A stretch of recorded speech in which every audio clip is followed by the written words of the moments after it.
Paul stared at the council and said, "Brothers, I have lived my life with an altogether clear conscience right up to this very day." The high priest Ananias ordered those standing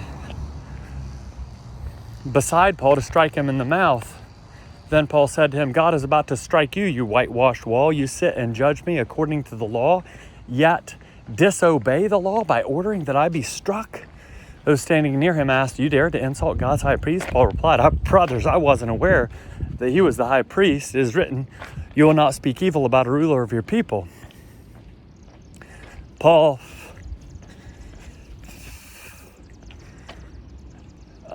knowing that some of them were Sadducees and the others Pharisees, Paul exclaimed in the council, "Brothers, I'm a Pharisee and a descendant of Pharisees. I am on trial because of my hope in the resurrection of the dead." These words aroused a dispute between the Pharisees and the Sadducees, and the assembly was divided. This is because Sadducees say there's no resurrection, angel, or spirit, but Pharisees affirm them all.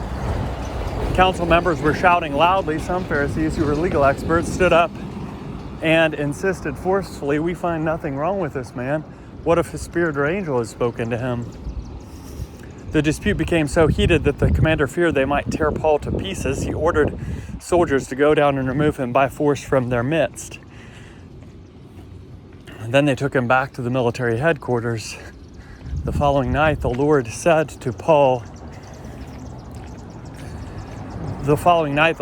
near Paul and said, "Don't be afraid. Continue speaking. Don't be silent. I'm with..." How's it going?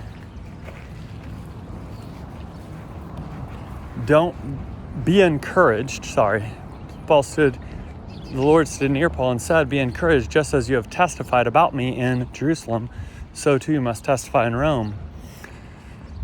The next morning, some Jewish leaders formulated a plot and solemnly promised that they wouldn't eat or drink until they had killed Paul. More than 40 of them were involved in the conspiracy.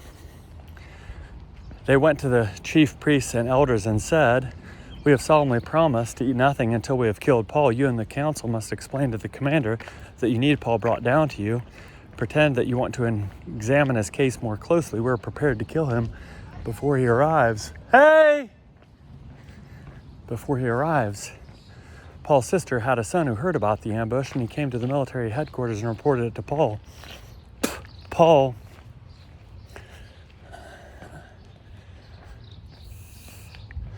called for one of the centurions and said, "Take this young man to the commander because he has something to report to him."